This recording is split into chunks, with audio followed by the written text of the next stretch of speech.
today with the lovely Jennifer Wright. Hi. And we're in our coats because it's literally freezing. It's December, it's winter. It's woolly hat season, apparently. So yeah, we're wrapped up in our coats and I feel much better that you've kept yours on so that I can keep mine on. I don't want to be the only one. I've got like 3 layers on. Honestly, I've got a t-shirt, a sweatshirt and this on. The other day I had a t-shirt, 2 jumpers, and then I couldn't actually get my coat on because my arms were just t-shirt and 2 jumpers. Yeah, I don't mind the cold as long as I'm well equipped for it and wrapped up. Like, I will go out in the cold as long as I've got everything on that keeps me warm. Otherwise, I just generally don't enjoy it. I can't have too much layers on. It just annoys me. What's your opinion on ice baths? Why? I just feel like that. I just thought of the coldest, most uncomfortable thing for me, and I just thought ice bath straight away, and just thought what's probably the worst situation of being cold, and that for me is like, so those people do it for health now, don't they? Most I have friends that do it and voluntarily get in like ice cold buckets, I only do it barrels if of water. Had to. If it was my last resort. Last resort? Yeah. For what? Like, most athletes do it. So yeah, that's it. It's supposed to be actually really good for repair, isn't it? Yeah, so if my body doesn't repair without an ice bath, I would do an ice bath. Yeah. But it's unnecessary coldness. Unnecessary coldness, yeah. Yeah, I feel like just the thought of that's making me feel colder than what I am. So we've been trying to get you on for ages. It has been a really busy few months. Delay. Literally, there has been a lot of delays with this one, and there's just been so much going on. But we're here now, finally, and we wanted to make sure it was done on this side of the and not in 2024. And it was, you know what it was? It was something that, because it is like relatable and so close to home, I really wanted to make sure like we could give you the time as well, that I didn't want to have to rush having the chat. Do you want to just say like a little bit about yourself, like how old you are, what you do? So my name's Jennifer and I'm 15 years old. I'm in year 11 at school. I do dance and majorettes and like, yeah. I love that you do majorettes. Tell me about majorettes. How is it going? So it's really fun, but I was kind of scared to join at first because it was showing me all these moves. You have to like wrap it around. I was like, no way, but they are so nice. Like, I just do everything one-handed. So like my neck wrap, I just put it around my neck. Oh, I love that. Then That's just really nice. That's actually like a really good hobby for you to go into. What made you think like majorettes? My best friend does majorettes. Right, and she's like, look, Jen, we need more people. Do you want to join? I'm like, Ella, I won't be able to twirl a button to save my life, but now we can twirl a button. So, oh, that's so good. So we should have brought it and done like a little demo. That would have been really cool. Oh, you'll have to bring it in though, because I would really like to see what you've learned, because that's super impressive. Okay, so obviously everyone be wondering why we're twirling the button. We're just the one arm.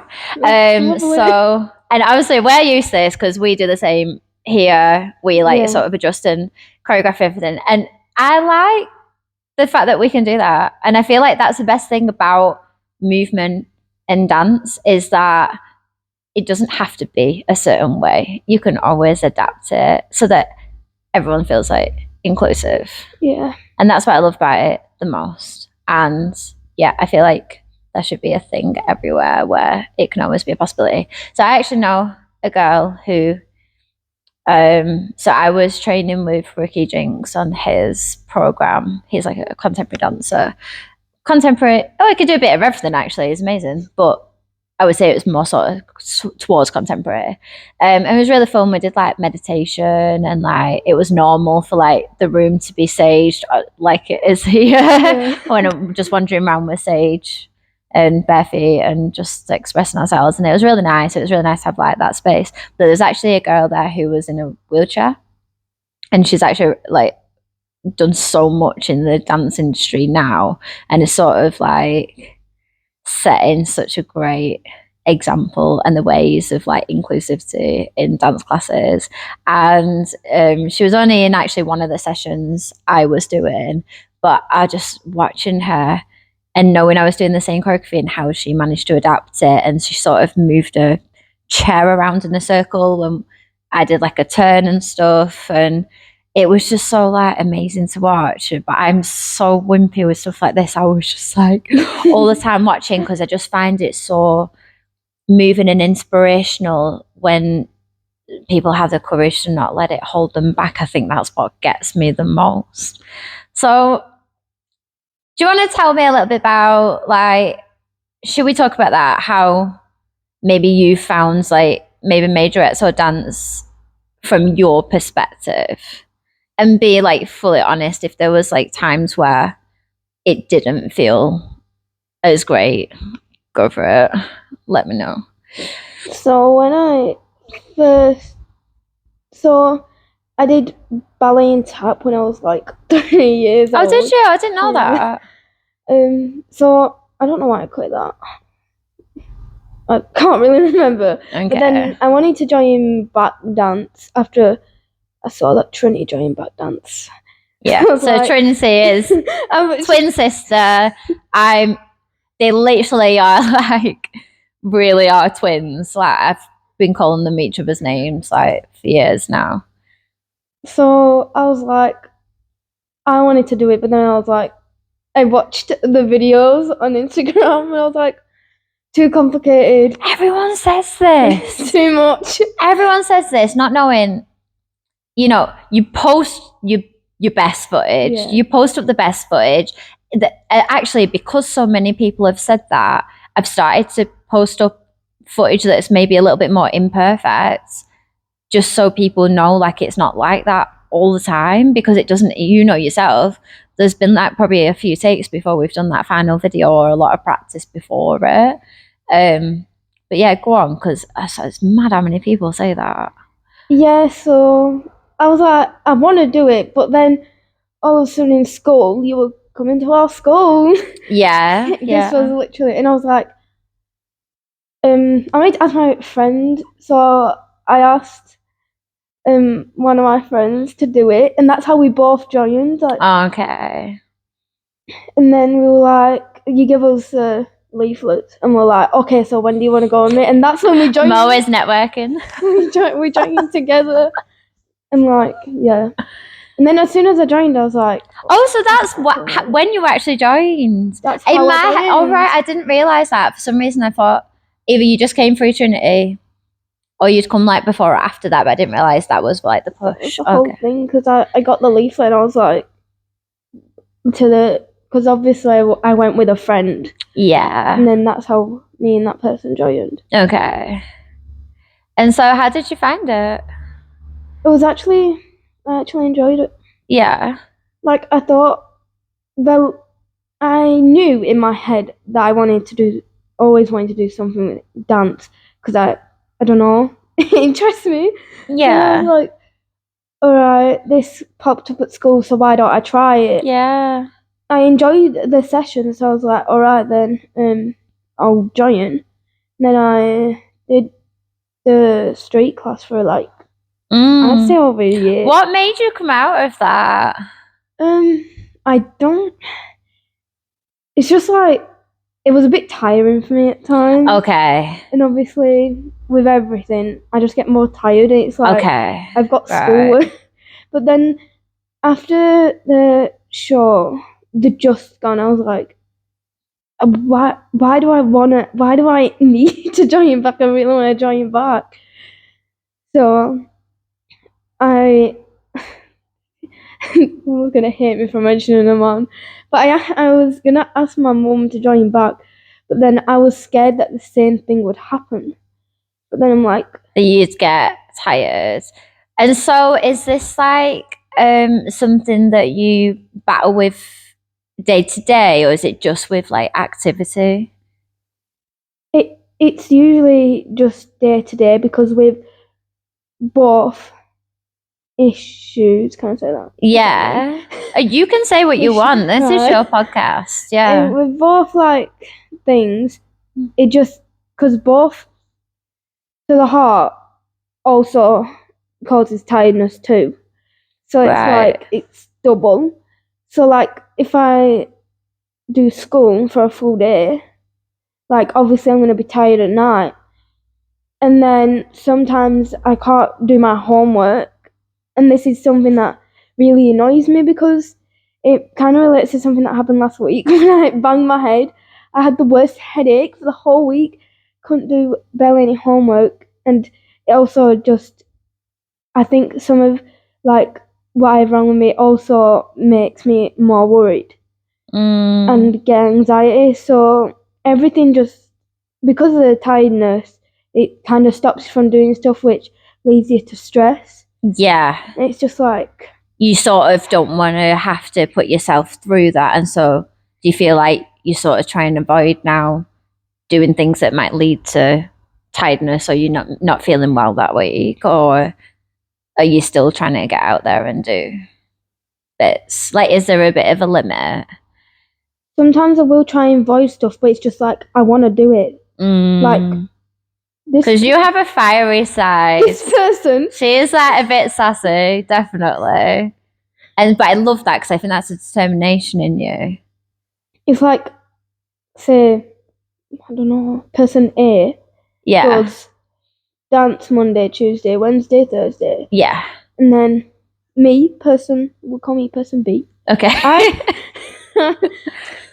I do it so Tuesday and then Saturday, but it always, like, when I was about 12 or 12, 13, it really confused me. I don't know why. It's like, this person is doing it for this many days and they're still going, and I'm just like, I'm so tired, like, what? Yeah. And you know, everyone's different. Like, I think that it can really depend on how you're feeling that day as well. Like, if you've managed to get like sleep, or I think like weather for you, does that bother anything in your health, even in the weather? Like, do you find yourself, I think everyone naturally finds themselves probably tighter during the cold, but do you find that changes with you in any way with the conditions that you've got? So, I'm sort of like sensitive to sun. So Oh yeah, you're the other way actually with heat, yeah. So I just get like, I can't be in the sun for too long. Yeah. Because then I'll just get like so like drained. Yeah. And I feel like I can't do anything, but in the cold I get so much colder than, like, I feel the cold more. Yeah. So then it's like, sometimes I even turn blue. Oh god, really? Yeah. Like sometimes, say I'm in a swimming pool. In primary school we used to do swimming, but I was like, I didn't really want to do it for long because I didn't want my lips to turn blue, because sometimes they would. Oh like, no. Oh, bless you. So that's like, so should we just rewind a bit? Because actually there's some stuff I don't know either, but let's like rewind a bit to like what the actual, how do you call, like, what do you call them? Conditions? Like, do you refer to it as like personally for me, I always don't refer to it as illness as such. Would you say illness. One is sort of a condition and maybe one is more sort of disability / condition? Yeah. Well, because... Do you want to explain like what they are? So, I have... this is a word. Heart defects. Okay. So that one is where I've got like, technically, but I don't really have... I technically have half a heart. Oh, right. Sounds scary. It does. Technically, but... And you're such a lovely person. And I think it's flipped back to front. Okay. My mum was telling me this. Okay. My mum knows like a lot. Yeah. And then I don't have a pulmonary artery. Okay. So like that's the heart, and then with the mobility, I have an issue with the left side. Okay. So you can't. None of them. You and can is really it cerebral see. palsy? Yeah. Is it CAS or CP? It's And it's just on the one side? It's left side hemiplegia. Okay. And so I just generally thought it was the arm that was affected. So is there any other parts of that side that you feel are affected? My leg is. Oh, is it? Oh, I generally didn't know that. I wouldn't have known from dancing. Yeah, see, no one can see it. Like, when you see me for the first time, you won't know nothing. Yeah. And you have to really get to know me to know. Yeah. It's like, no one can really see.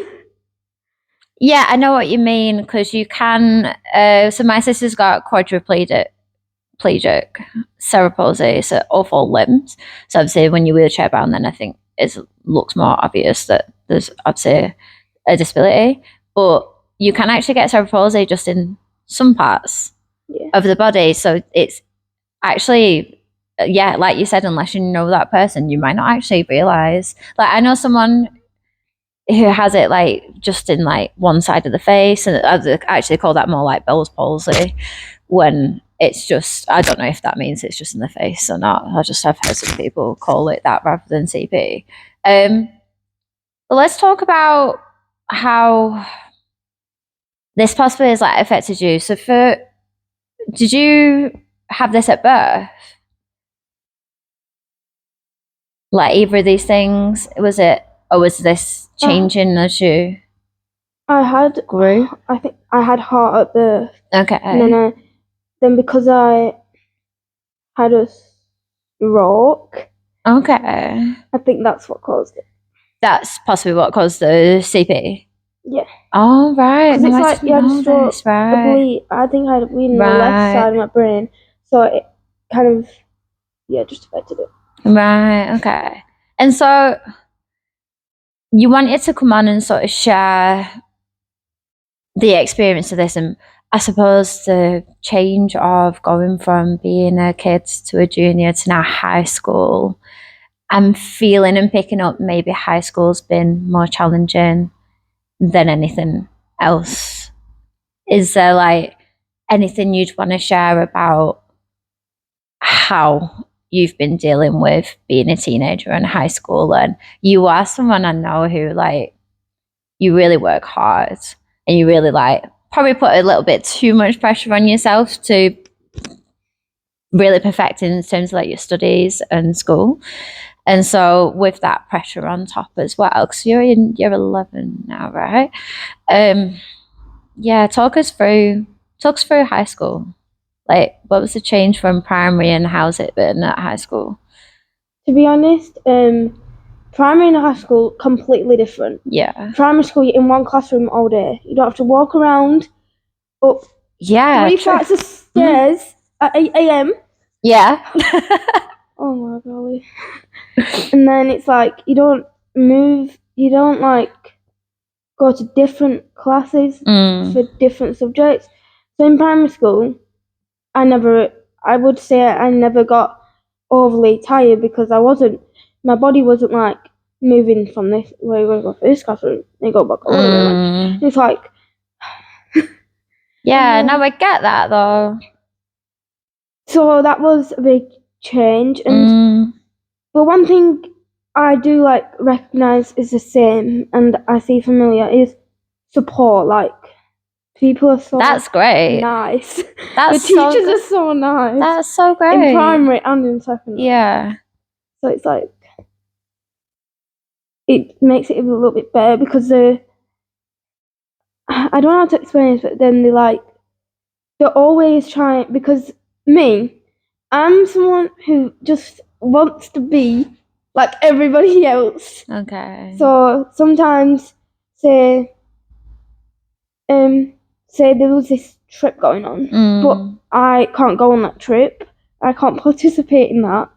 What would be the reason for that? Because, like, as an example, it says you can't do this because you have this. Well, it actually says that. No, because it's like danger. It's like high risk. So I'm gonna give an example. On Friday, we're going. Our year 11 reward trip is Chill Factor Okay. So originally, I couldn't go on it because it's like skiing and I can't. Yeah, You will yeah. not be able to ski. Like, no matter, like, there's some stuff you just can't do. Mm. And as I've got older, I've accepted, like, not everyone can do everything. Like, just because, say, I can't do it doesn't mean that another person can do everything in the world. Mhm. Not everyone can do everything. Yeah. But then with this trip, the school have, like, kind of figured a way for me to go on it. Oh, I love that. Yeah, they're like, you can chill for whilst you ski. They said Okay. that I can chill whilst you ski, but I can do the fun stuff. Okay. Because they didn't want me to miss out on it because how you got on it, you got nominated, and I kind of got nominated for it, but at the beginning they had to say no, like they weren't allowed to take me. Right. Okay. But then in the end, they're like, just because you can't do the skiing doesn't mean you can't do the fun activities. So we're going to take. So, is there other activities that you can do there as well? Oh, well, that's and great. they said I can just have a hot chocolate and chill while say ski for an hour. And are you happy with that?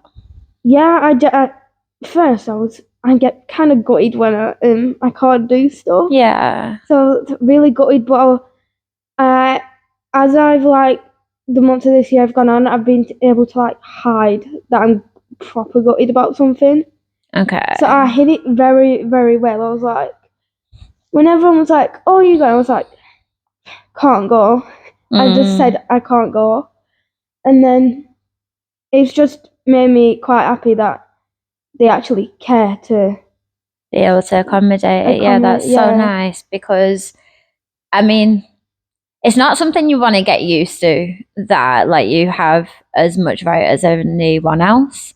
And yeah, I think as you get older, maybe learning just to voice up and ask actually, well, are there alternatives and is there other ways of me working around it, you know, so that you're not sort of taking it the exception of the no, because there isn't any reason, like you said, they managed to find a way to accommodate it.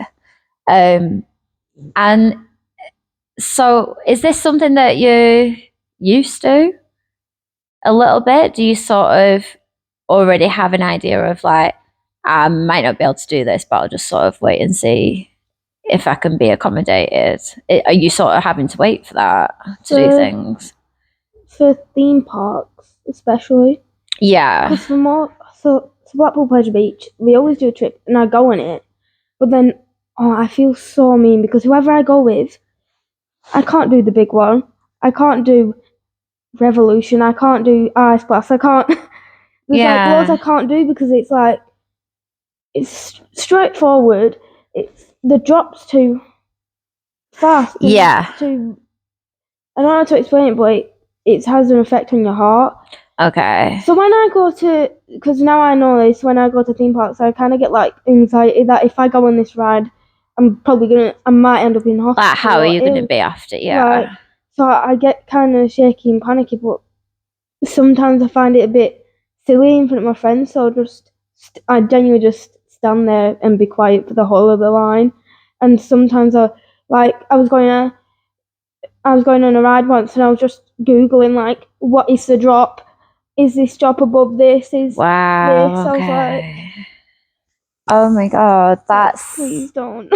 Yeah, that's so challenging because you got the sort of the teenage pressure and your friends being there, and I mean the whole point of the day is for you to go and be able to relax from your day-to-day studies at school and do something a bit different. Was this a school trip you was on about? Was the end of it. Was a like so it's a treat, be able to take your mind off it, but then and obviously you want to be with your friends and join in with what they're doing, but then having to really think about your health as well, which it has to come first. And so where do you find like the middle ground of feeling like you're not missing out, but also looking out for yourself as well? Like, has there been a time where you've been like, oh, well, maybe at Blackpool, did you just be like, I'll just go on like some of the rides? And so it was sensible with what you picked, or did you actually Yeah. risk going on? No, most of it is our evaluation. Okay. So usually, I video it because my mum knows the best. So I'd video it and say, "Mum, this is like Vicky. Is this okay? This safe?" Oh, Like, yeah. okay. And then it's all fine after though. Like, I was scared to go on like, oh, this is so embarrassing. I was kind of scared to go on Nickelodeon Street because it looked really fast. And Yeah. I didn't want to get off it and be like fainting because it's a school trip. I just feel Yeah. mean on teachers. So there's a lot of sort of focus on like how other people might feel. Oh, that is. Yeah. And so, where do you think that's like come from? Are you bothered about how your condition or disability affects others? Yeah. Like, for most things, my main focus is other people's opinions. It's not me. So, like, if I wanted to have a jolly, do something, I'd only do it if I myself got approval that nobody else would think anything weird of it. Like, this is, I don't know. I don't know if this links to the conditions or whether it's just me. But so, say the roller coaster thing, and these friends went to go on the massive one. I'd feel so like bad, and like when I got home, I remember thinking like, what if they genuinely didn't enjoy being with me because I can't go on the rides that they can usually go on when they're not with me? And it's like, okay then. Then at the same time, your circle and the friends around you, they are already aware of that and understanding of that, and that's why they're your friends, because they know that but support you with it. And so it's looking at not worrying about that, because that's why they're there and they're your friends, and knowing that they have that understanding of that already, and that it's okay to keep looking after yourself and express when you can or feel like you can't do things. And so were there any rides that they went on without you? Or was it a case, did you feel bad because they sort of felt like they wanted to stay with you and not go on things without you? The first time I went, the friend I went with didn't really like rides, so I didn't feel too bad. But the second time, like, I don't know, I see things differently to what they see. So in my eyes, I see them like say really wanting to do it, but then they don't really care because they don't want to be walking around a theme park with some other people just because their friend can't do that. Like, I feel like that's what they think, but I'm telling myself that they want to do it, but I always like worry about everything, and then I went back to school and everything. Nobody mentioned it. Like, I thought they'd be like, "Oh my god!" Like, and so it wasn't actually as big as maybe what it had felt like in your head. It wasn't. It wasn't that deep. Yeah, it wasn't that deep. But and so there's a lot of time here worrying about external, like outside people. Tell me a little bit more about that, because we know ourselves, like, there's been a little bit of a tumble this year, and I don't know if it's the pressure of going into year 11 or knowing you was going to go into year 11, but there was a quiet patch, and I think this is where we was like, let's come on here and chat. Like, what was going on with you at that time? Where do you feel like you were at? School work was so piled on because that was when I had my year 10 marks. But then, like, sometimes during that, I had a drama essay to do.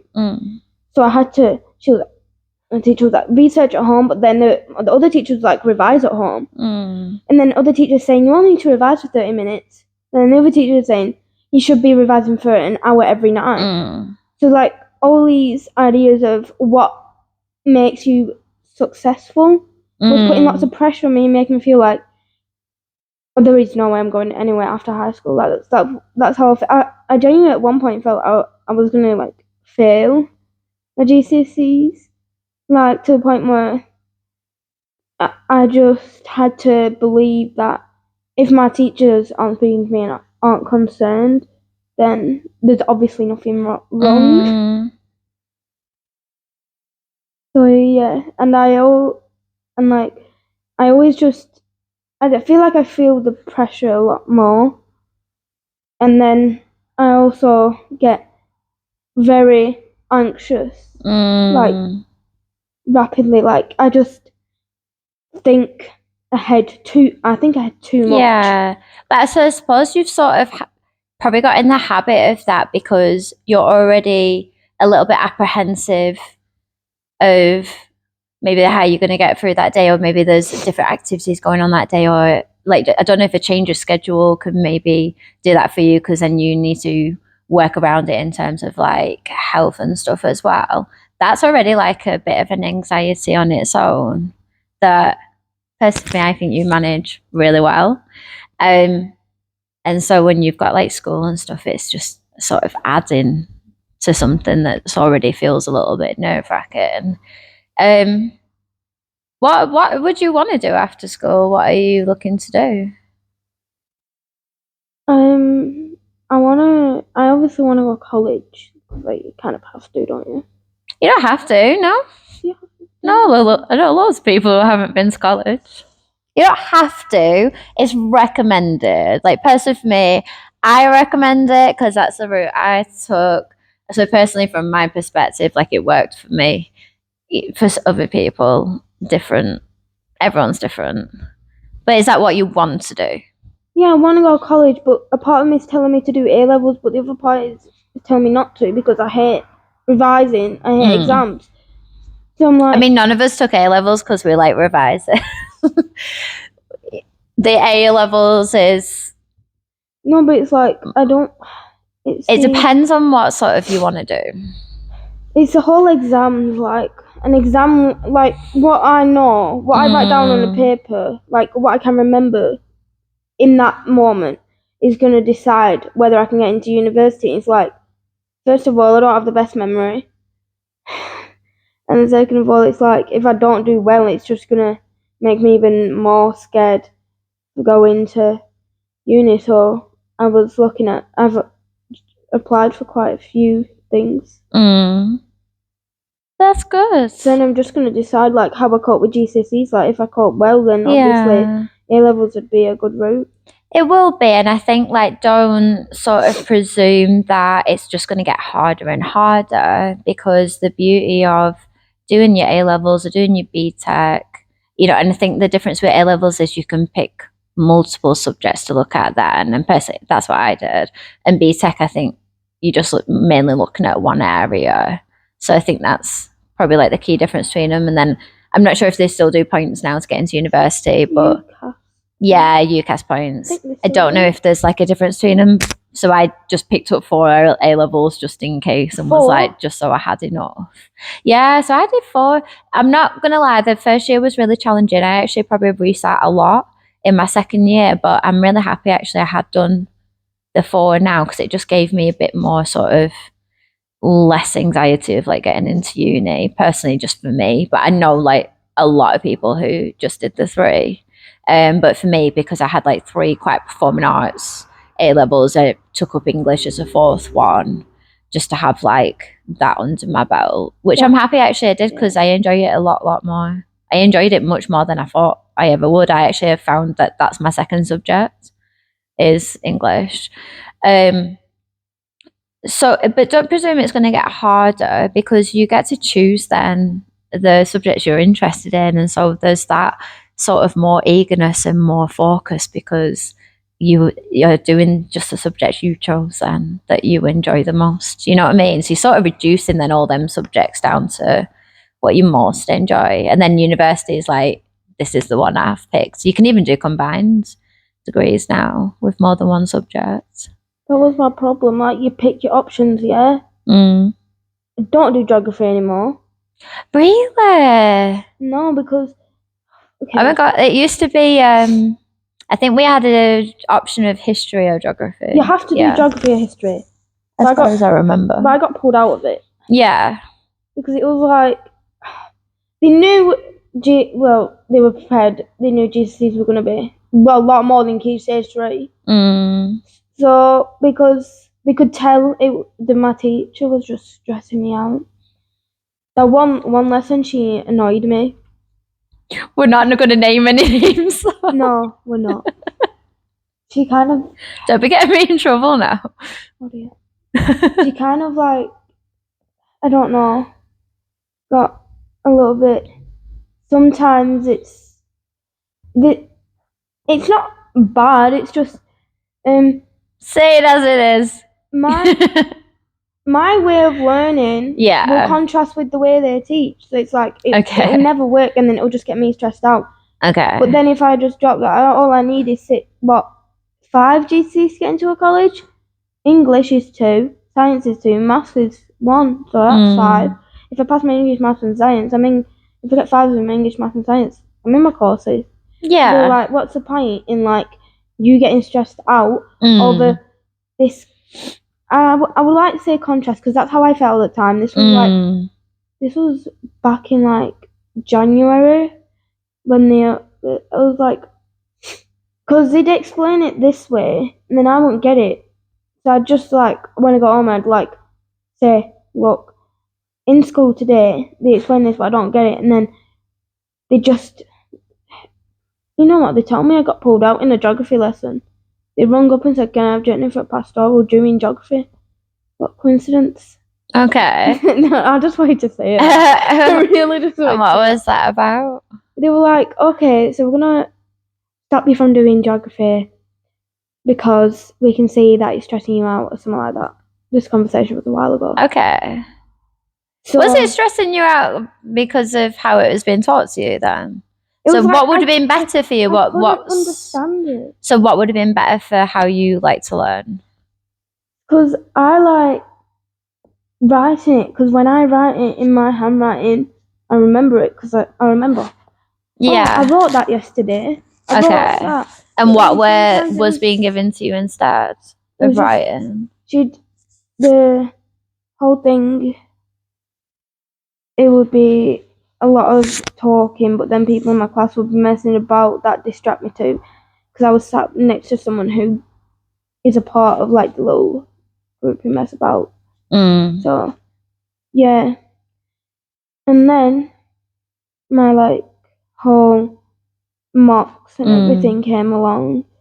But I was so like, I was kind of scared for them. But then they really showed me that maybe if I only revise a little bit, I might do like better because I didn't really like. I proper revised my RE1. It was the first one. I remember the night before copying every single PowerPoint down. PowerPoint slide down. I was like, I can't do bad on this, or else my teachers are just gonna be like, "Right, you didn't get your target grade." Like, and then. And then how did that go? I got a 7. So okay. My revision technique clearly worked. Okay. But then you could tell, like, because I did that and I barely, like, that night I got, like, I went to sleep quite late. So that day I couldn't, like, do any revision because I was just so tired. I just wanted to chill out. And then some of the days were quite exhausting because of the exams we had. And then during that time, I got ill. So it's like, you miss this exam, you're going to have to do it this day. But I had no clue what day I was doing it on. Right. Like, and then. Do you get more time for exams? Oh, yeah, I get extra time. Okay. I think I get. I don't know what the percentage is. Okay. I do get extra time for it. So that's like kind of better. Yeah. Because it's like. Because my hand can get tired and achy. So it'll take me longer to write. Are you naturally right-handed? Or have you had to learn to write with that hand? I'm naturally right-handed. You are. Oh, that's good. That worked out well. Yeah, it really did. Well, two people in my house are left-handed, so. Can I ask you something quite different? Okay, I'm really scared. What, have you ever sort of ever made sort of comparisons between you and maybe someone else who's got disabilities? What do you mean? Like, for example, I know we've had a conversation once where you were sort of a little bit frustrated. I don't know if it was with like a dance or something, but it was something to do with like a physical aspect. A move. I Yeah. remember that conversation. And so when you're feeling sort of stressed and stuff, is there ever a time when you're just like, oh, do you know that it could have been worse? We had a conversation. Remember when we were sat in that room? I made that conversation. Ever since then, I've been like, Jennifer, you can hang out with your mates every day. You can walk long distances. You can like do majority. Like, I can do more than I can't. Yeah. So like, not being able to do that one move isn't that bad. Like, I can literally just do something else, and when in like tiny and majorettes, that's what I do. Like, they switch it into the other hand, and I just do a little and put it there. So it's like, I've started to realise that it's not that bad. Because at the end of the day, I'm not completely different. Because I'm normally would like. I've realised that it's not. I don't know how to explain it, but I'm quite intelligent. So it's like, I'm kind of the same because I'm smart as well, but that's mentally and like this, you can't really tell. So of like other people, like you would be in such a worse position, like for yourself, if you, because I already get frustrated if I can't do one thing. So imagine if I just say, look, it's not the end of the world. If you couldn't do more than one move, you'd be even more annoyed. That's what I kind of look at.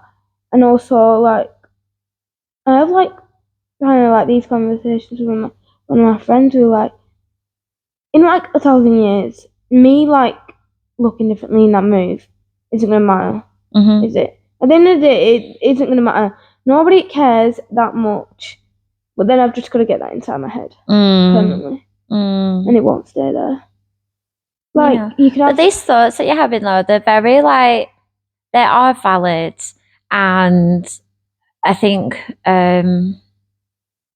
especially in your teenage years, and when you're probably at a point now where how you looked at everybody else and what they think of you, probably like at that age, probably matters the most out of all ages. And I can promise you, like, as you grow, they do start to like you start to make your own choices about how far you let that go, and you'll get to a point where you get to know yourself more and don't really care as much about that. So those feelings are really valid. And when you're talking with friends and stuff, what sort of stuff comes up in like that you're battling with at the moment? That's a hard question. But what do you mean? So in terms of like your condition or disability and stuff, when you're just having that discussion with friends, you're saying you have a friend that you have discussions with, what tends to come up like the most that frustrates you the most? I don't really know, because I try not, this is with me, I try not to bring anything up. So it's like, I don't know if this is the right word, but I try and mask it, so then we are all same. Okay. So, but sometimes it does come up. Okay. But I don't like to make it soppy or sad, because I don't like to kill the mood. But until my whole life until mid last year, I feel like nobody knew except for like my close friends. Okay. Because I didn't want anyone to know. It's like, but then when people question why you can't do things, example PE, people like say, why can't you do it? It's like, well, they're all gonna know at some point in your life. It's not, because I think, oh, no one knows. Like, first I thought, oh, no one knows, but it's like, Mum's like, Jennifer, everyone has an idea that you have something wrong with you. Mm. And I'm like, but my idea is that they don't know, so I don't want them to know. But it's like, they can kind of see it, but it's like, Why would you not want them to know? because I think it's my idea of I want to be like them, so I don't want them to know that I'm slightly different to them. Okay. When you say different, do you not like that referral? It's like I don't really like to be classed as different because I've always wanted to be the same in the same, be able to do the same things. So that's why that's where I get the feeling to just push until I literally just drop. Like I remember in PE, all my mates in my group were like, "You're doing 2 laps each," and I was like, "All right, they're probably gonna say to me if I don't do these 2 laps. I should have just done the one." And Because so, it's like I just couldn't do the 2, but I right. really, really wanted to. It's like I'm always gonna try do everything. So had you pushed yourself too much? Yeah, Trying to do the 2. I do that quite a lot because it's just you don't realise sometimes that obviously I said this before, like you can't just do everything because if you do everything, it's all gonna pile up. Yeah, none of us are good at doing everything. We all have things that where we have strengths in and that we have weaknesses in, and so it's just playing more towards your strengths while still picking at the weaknesses and being able to work on those, because that's important too, to not just do the things that you're strong at, but to try and step out of your comfort zone and have a go at the things that you think might be a little bit of weakness in you. But that's been so interesting to like hear what I would. And now I know you're a good advisor. If this was somebody else now, Good advisor. okay, yeah, I would say out of the group, you give good advice. Well, what advice have I given? I would like to know if this was the other way now, and I was you, and you was me, and I was saying, I really care about how I make other people feel, and I've been trying to mask actually what I have in fear of maybe how other people might judge you then, or make presumptions about you. What would you advise me to do? Well, what I would say is it's obviously the thoughts inside your head are hard to control because it's like sometimes you can't tell your brain to stop thinking, but it's like when you look around, if you're gonna get put in a school of people, there are so much more people who might as well be different. So it's like, to me, I've been telling myself this since the start of year 11. In 7 months' time, when I go to college, I will not see those faces again. So so their opinion won't matter because if they're not staying, if they don't want to stay in my relevance, then their opinion won't matter because they have nothing to do with me. But the only opinion that matters are the good ones, because no one who actually you don't need to be involved with people who have bad opinions about you, because they're not involving with you for a good reason, and you need to stay with the people who are involving you with them for a good reason, who are really gonna push you and drive you and support you. Yeah, I feel that. I get that. And so is that what you'd aim to do now going forward, is actually would you like to surround yourself with people where you don't have the thoughts of, I'm worried about what they think? Yeah, definitely. Because I feel like I've always thought that when I go to college, when I leave that school, I'm never going to see them again. They're going to get new friends. They're going to know new people. They might forget who I am. So it's like, if they say something mean to me, it's like, it's never going to, you're never gonna have to face them forever. Okay. And so just rewind a little bit, what sort of things have been said to you at school? I just get, when it's really like, I'd say I'm a little bit sensitive. So like, say someone like just looks, I'm like, okay, they think I'm a bit weird now. Okay, so you automatically think if someone looks at you sort of out of the ordinary, that it's immediately about the condition and the disability. Yeah, and then I had... Is that right? What? A little bit. Is that what you feel like they're looking at you? Or is this just in general, you just feel like that if someone looks at you, full stop? It can be both. Like,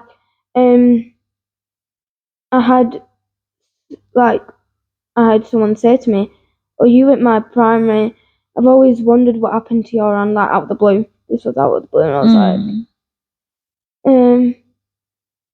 and then it's like, oh, so people can see. So what was your response to that, though? I was like,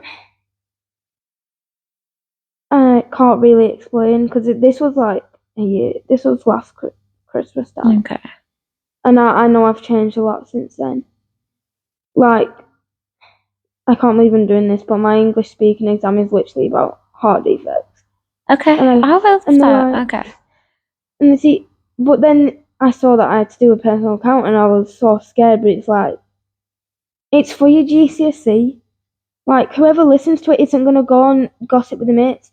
I don't think the people who I'm worried will have an opinion. To be honest, don't have much more to talk about. You know what I mean? They have much more to think about. They have much more going on. But because it's me thinking that, like, sometimes I think, oh, I'm going to go into school and everyone's not going to hate me, and that's different. What if that was actually the opposite and you actually taught them something that they didn't know? To be honest, I'd just be happy that they still like me, because all I want is to not like people just to like me as a person. Because I hate being around, like, feeling uncomfortable. So say that again. You want, all you want is for people to like you and think, as a person. Yeah, like, as a person, and like, but because of I'm different, I feel like that'll make people like me less. But that's my head, and like, everyone's like, oh no, it's not. Everyone's just gonna be proud of like how much you've done. Yeah, like, definitely for me, and I think I've sort of generally spoke to you about it before, but I do want to reiterate it again that, you know, sometimes having that something different, if you can use it well as well, can really help you stand out in a good way. And it's being able to see that not so much as a negative thing as that if you was the same as everyone else, it would be boring. Yeah. Like, for me now, I've definitely been through this multiple times, especially when you dance. You can make comparisons to people and stuff all the time. And then I got to the point where I was like, if I was the same as everyone else, like, no one would even know who I am. What I'm doing is just the same as everyone else. There's nothing unique about the process. There's nothing unique about what I can then give to people, because everybody else is also able to do that. Like, I just sort of took everything that was different about myself and went, okay, what can I do? Because we're all here for like a certain purpose. Like, I don't know if you believe in this, but everything happens for a reason. But everything happens for a reason. Yeah. So there's a reason behind this, and something that you've got that's different to other people that you can give out to them. It might even be like helping somebody else, or explaining to people what the condition or the disability is, because generally a lot of people might not know, especially at your age, unless you've actually experienced it before. You have like a family member, a friend, or someone that's got it, might not know.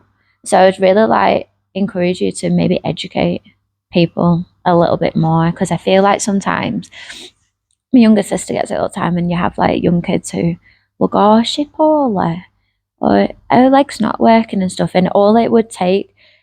And sometimes it's hard because I'm like her voice for her, so I get a little bit sensitive and like, oh, okay, I don't really like how they said that, and how's that making her feel right now. That's how I feel when people just So yeah, but then I feel like it's my job to now educate what's actually up with her. Like, it's a condition, it's a disability, and that there are people, numerous people out there, all with different disabilities, and that it's something, I think if you learn it early and you educate people about it, I think sometimes it's just curiosity, it's just wanting to know what that slight difference is. But I think maybe if you do educate people about it, you might actually be making a change there. They might actually be able to recognize it in other people then. And then you're sort of having this effect of actually it's helping people in the long term by you sharing your story with people. And you don't know who it's going to inspire. Like Shania now, she's at this gym called J7, and he's amazing. He works with like lots of different disabilities. But like, we've had messages in from like other countries and people from like America and Canada who've been like just wanting to let you know this is how far she's reaching. This is how, like, where the support goes and how far it is and how much she's inspiring us and stuff. And we've been like, what? Like, this is crazy. I generally just wanted to go and take her for a different environment, help her with her health, and for her to meet other new people as well. But the exercise for her body was important. And so you never know who's watching or listening or who you might. And, I think that sometimes that might be your role now, is to educate people, and some will take it and some won't. And that's fine. Like, knowing that that's always going to be the case, is that some people are just brought up a certain way and have certain opinions about things, but some people are willing to hear this out, and then they might go to somebody else and go, oh, actually, I know this about this disability now, or I know this about heart defects. And then you're just making more people aware of it. And then maybe that doesn't feel as daunting or like you are on your own with it, because you've shared it, and so lots of other people understand it now, and then you feel understood, and like you feel like you can actually express yourself and not have to hide it. And that's something I've always wanted to sit down and say to you going forward, because although you might not see these people at school, you might come into this situation again later in life in other areas. And I think it's being able to maybe look at how it's been dealt with at school and see how you can maybe deal with it going forward, so that it doesn't affect you so much that you're having to almost change who you actually truly are. Wouldn't it be amazing to be able to use that and be like absolutely inspirational? Yeah, I feel like what you said was part of the reason why I chose it for my topic, because it's like, it's different. It's not just like basic. It's not football. Like, it's actually gonna be interesting. Like, obviously my teacher's gonna watch. I don't know who is watching me present this. That's what I'm scared about. I'm not even scared about doing it. I'm scared about who's watching me. But don't be scared about that, because there's always going to be people watching all the time. Everyone's always going to have a different opinion. What is great is that you're going to be talking about something a lot of people may not know information about. You never know who's going to turn around and go, oh, actually, like, one of my family members has got that and I've never known anyone else who's got it. And then you might potentially make a new friend there, or you've made a new connection there. Do you know what I mean? Yeah. So don't worry about who's watching. Worry about what the focus of that is. One, to make people aware, to be able to express it yourself and actually talk about something that you've had that you've sort of been hiding away. And then thirdly, the fact that it's going towards a qualification that you want to achieve, and those are sort of key points that forget about what everyone else thinks, but are everything that is for you. Another thought I've always had is like doing stuff like, this and the speeches. Like, I don't mean it in any mean way, so I don't get why I think that people are just going to be mean. Like, and then sometimes this is like I try to tell myself this to make myself less anxious. I try to tell myself stuff like this to make myself less anxious about other people sometimes. Like, if you're not doing it if you're just wanted to speak about something, then why should they be mad at it or um be mean to you about it? Because if they're mean to me about me just speaking about something, then either they they just don't have courage to speak about stuff, or they're just doing it to annoy you because that's what they find is fun. But what they don't realize is that that's just affecting someone in a bad way, even though the what I feel like I saw this once. It's like, you're gonna comment on someone's TikTok, yeah.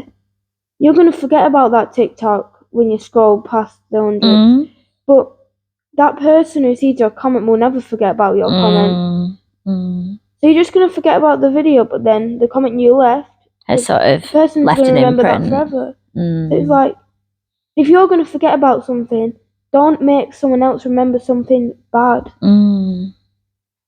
Yeah.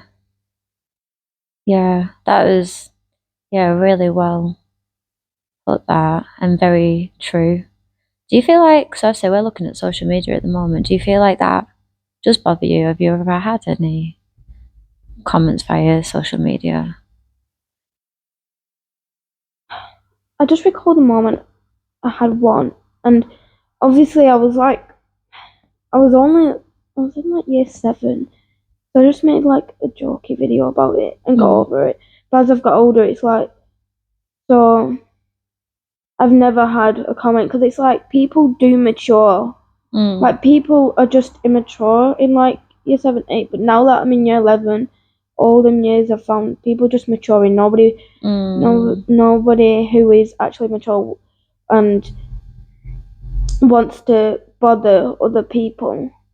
Because if you're bothering other people, then why would you just bother other people for your fun? Like, that really confuses me. It's like, you can't be that bored that you're just gonna comment. Yeah. And I think we've said someone. this in past podcasts before, that a lot of the time when people do that, either they've been belittled or bullied themselves, or that it's a self-reflection of how they actually feel about themselves. So they don't feel worthy, or they don't feel great about themselves, or they don't feel happy, and so reflect and project that on other people, because it's like, if I make this person feel like this, then I will feel better, so I'm going to try and make this person feel worse actually than what I do, and a lot of the time that's a good thing to do when you do come across people who make comments, stuff like this. Now, and obviously there's a big age gap obviously between us, but this is something I've learned coming into my 30s, is I can now listen to it and go, yeah, I'm not going to take that personally, but what brought that out of you? What is it about you that made you say that? And I sort of stay that way and go, like, they must actually not feel very good about themselves, that they needed to say that to me. And so I just sort of bounce it back at them and go, okay, no, that isn't actually, I'm not going to take that in. That's for you to deal with. Yeah. Or sometimes, offer advice about what I think that problem possibly might be. And sometimes you can just kill people with kindness, that they don't quite know what to do with it, because I think the initial response is that you're going to not be very nice back to them. And sometimes when you respond with something quite complimentary or positive, it's sort of a bit like, huh? That's not the response I was actually expecting. And then you're starting to be the change that you would like to see. And that's hard. It is hard. It's hard because we all have like initial human responses that we have. If you can start to turn it around a little bit, it sort of like becomes like the mindset. I feel like as I do get older, I'll probably be less sensitive. But it's not about you being less sensitive. You are who you are. You can't change how sensitive you are. You can change how you respond to stuff. You can't change Jennifer. Why would anyone want to change you? Sometimes when I see a problem, I just either hide from it or don't come into contact with the problem. Mm. So